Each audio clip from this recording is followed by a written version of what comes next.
Halo semuanya, bertemu lagi dengan Miss Sofi di pelajaran biologi kelas 11. Ya, minggu lalu kalian sudah belajar mengenai bagaimana rangka itu bekerja sebagai alat gerak pasif. Nah, minggu ini kita akan pelajari bagaimana otot bekerja sebagai alat gerak aktif.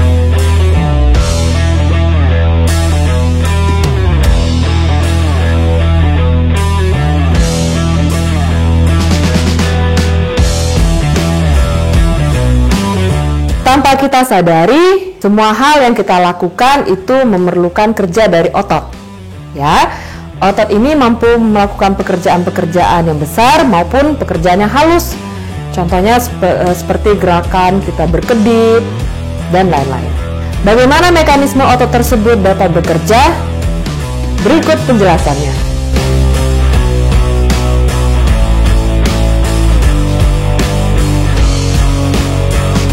Otot itu memiliki 3 karakteristik. Yang pertama adalah kontraksibilitas, yang kedua adalah ekstensibilitas, dan yang ketiga adalah elastisitas. Karakteristik otot yang pertama adalah kontraksibilitas. Kontraksibilitas artinya itu otot mengalami kontraksi atau memendek. Ya, jadi jika di dalam tubuh kita itu mengalami kontraksi otot-ototnya, maka pembuluh darah atau organ-organ tersebut akan diameternya atau ukurannya akan mengecil. Ya, yang kedua adalah ekstensibilitas. Ya, bedanya dengan kontraksibilitas, kalau ekstensibilitas ini kemampuan otot meregang. Meregang itu berarti relaksasi. Jadi diameternya akan memanjang kalau pada pembuluh darah. Ya, yang ketiga adalah elastisitas. Elastisitas ini adalah kemampuan dari otot untuk kembali ke ukurannya semula. Jadi setelah dia memendek, kontraksibilitas, dia memanjang atau ekstensibilitas, dia akan kembali ke posisi semula yang disebut dengan elastisitas. Otot itu pada manusia seperti yang sudah kita pelajari pada bab jaringan hewan, ada 3, ya, otot polos, otot lurik, dan otot jantung. Miss tidak akan membahas itu lagi. Miss akan pusatkan kali ini hanya pada otot lurik, ya, atau otot rangka, karena otot rangka ini adalah otot yang berperan untuk menggerakkan rangka atau sistem gerak pada tubuh kita. Otot pada manusia itu terbentuk oleh serabut-serabut otot. Oke, jadi otot itu ada yang menempel pada bagian tulang yang disebut dengan tendon, ya. Jadi tendon itu adalah penghubung antara otot dan tulang. Nah, tendon pada sistem gerak itu dibagi menjadi 2, yaitu origo, yang kedua adalah insersi. Apa bedanya? Bedanya adalah kalau origo itu adalah tendon, ya, atau otot yang melekat pada tulang.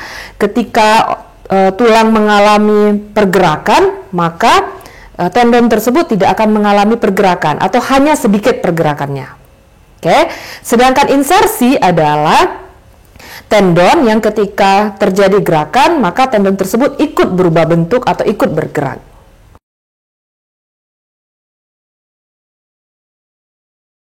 Otot rangka terdiri atas serat otot yang berbentuk silindris panjang yang mengandung banyak nukleus. Otot rangka akan berkontraksi dan merelaksasi ketika menerima sinyal dari sistem saraf. Serat otot terdiri dari banyak miofibril. Miofibril banyak mengandung unit kontraktil yang disebut sarkomer.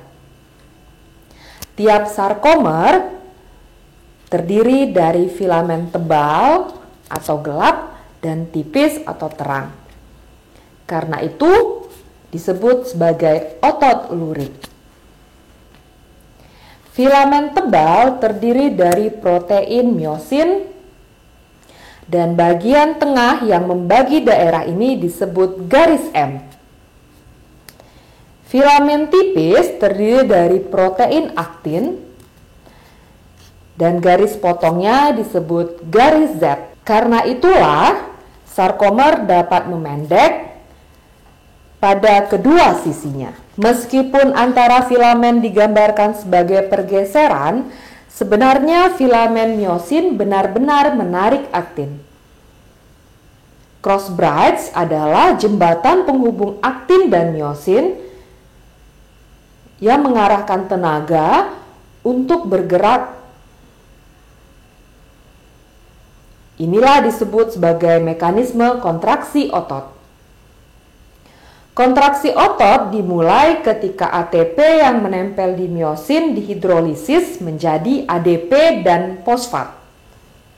Hal ini menyebabkan mengapa miosin dapat menempel pada aktin dan membentuk jembatan aktin miosin yang disebut dengan aktomiosin. ADP dan fosfat dilepas, kemudian ATP akan melekat kembali di miosin. Begitu seterusnya.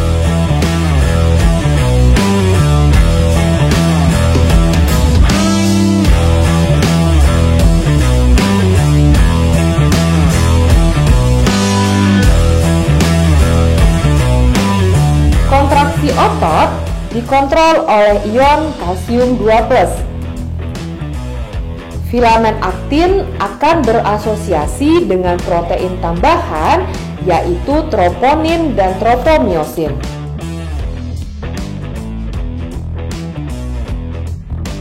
Ketika otot berelaksasi, tropomiosin akan memblok jembatan aktomiosin. Ketika kadar kalsium cukup tinggi dan terdapat ATP, maka ion kalsium akan berdekatan dengan troponin sehingga menyebabkan daerah aktin dan miosin tertutup oleh troponin. Hal tersebut menyebabkan kepala miosin mampu berikatan dengan aktin. Itulah mekanisme kontraksi otot.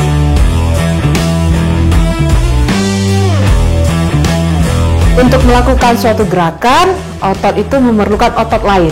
Jadi ketika satu otot mengalami kontraksi, maka otot lain akan mengalami relaksasi. Ada beberapa macam dari gerak pada otot. Yang pertama adalah gerak otot secara antagonis. Antagonis ini yang seperti yang Miss jelaskan di awal, yaitu ketika terjadi suatu gerakan, maka satu otot mengalami kontraksi, satu otot lagi mengalami relaksasi. Gerak otot yang bersifat antagonis yang pertama adalah ekstensi. Ekstensi lawannya fleksi. Ekstensi ini adalah gerakan otot yang memanjang, sedangkan fleksi itu adalah gerakan otot yang memendek. Yang kedua adalah abduksi. Abduksi itu adalah gerakan otot yang menjauhi dari sumbu tubuh, sedangkan adduksi adalah gerakan otot mendekati sumbu tubuh. Pasangan yang ketiga adalah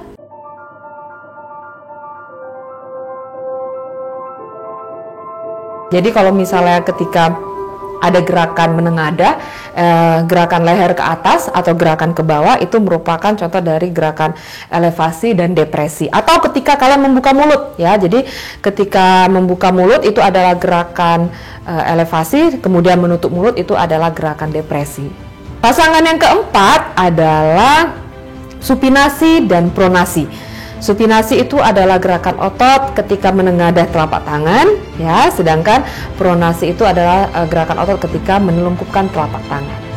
Sedangkan gerakan yang kedua adalah sinergis. Sinergis ini kedua otot tadi akan bersamaan mengalami kontraksi atau mengalami relaksasi. Gerak otot sinergis itu contohnya ketika kita menelungkupkan telapak tangan. Jadi ketika kita menelungkupkan telapak tangan, kan tadi nama geraknya adalah pronasi, ya. Jadi ototnya namanya pronator.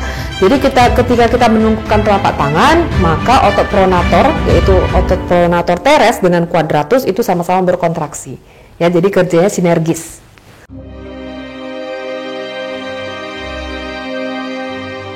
Selanjutnya, kita akan mempelajari mengenai gangguan atau kelainan pada sistem gerak. Ada beberapa yang akan saya jelaskan, kemudian nanti selain itu akan kalian kerjakan sendiri di buku latihan kalian, ya. Yang pertama adalah fraktura. Fraktura ini atau disebut dengan patah tulang, itu dibagi menjadi beberapa bagian atau beberapa jenis. Ya, yang pertama ada fraktura kompleks.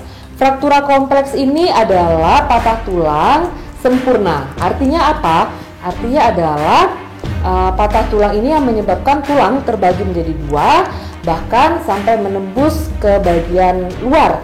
Ya, jadi dia menembus daging sampai keluar kulit. Oke. Selanjutnya ada fraktura sederhana. Fraktura sederhana ini patah tulang yang tidak menyebabkan tulang keluar, ya, tidak menyebabkan robeknya otot. Oke. Selanjutnya yang kedua adalah rakitis. Rakitis ini adalah gangguan pada tulang, khususnya pada anak-anak, di mana diakibatkan adanya kekurangan dari vitamin D. Ya, jadi bagi anak-anak yang kekurangan vitamin D menyebabkan rakitis, kakinya akan berbentuk X atau O. Selanjutnya adalah osteoporosis. Osteoporosis ini adalah gangguan yang disebabkan karena kadar kalsium itu rendah di dalam darah. Ya, jadi terjadi pengeroposan tulang atau yang disebut dengan osteoporosis. Ya, osteoporosis ini kebanyakan terjadi pada orang manula atau lansia. Selanjutnya adalah rematik. Rematik atau rheumatoid arthritis adalah gangguan persendian diakibatkan penumpukan asam urat, ya, atau protein menumpuk di daerah persendian. Ya, itu biasanya menyebabkan nyeri pada persendian. Dan kebanyakan penyakit ini juga menyerang manusia yang sudah berusia 50 tahun ke atas, ya, atau lansia juga bisa. Yang selanjutnya adalah mikrosefali atau mikrosefalus. Mikrosefalus ini artinya adalah tengkorak, ukuran tengkorak itu berukuran jauh lebih kecil dibanding normal. Baik, itulah beberapa gangguan atau penyakit atau kelainan pada sistem gerak pada manusia, ya. Tugas kalian adalah mencari kelainan lain selain yang sudah dijelaskan tadi. Oke. Yang kedua, tugas kalian adalah untuk keterampilan mencari teknologi yang bisa digunakan untuk mengatasi gangguan pada sistem gerak tadi. Ya, satu orang ada 3 teknologi. Silakan kalian tulis seperti biasa di buku tulis, kemudian jangan lupa di-scan, ya, dan disubmit di Edmodo tepat waktu. Minggu depan kita small test bab sistem gerak. Tetap jaga kesehatan, tetap semangat. Sampai jumpa.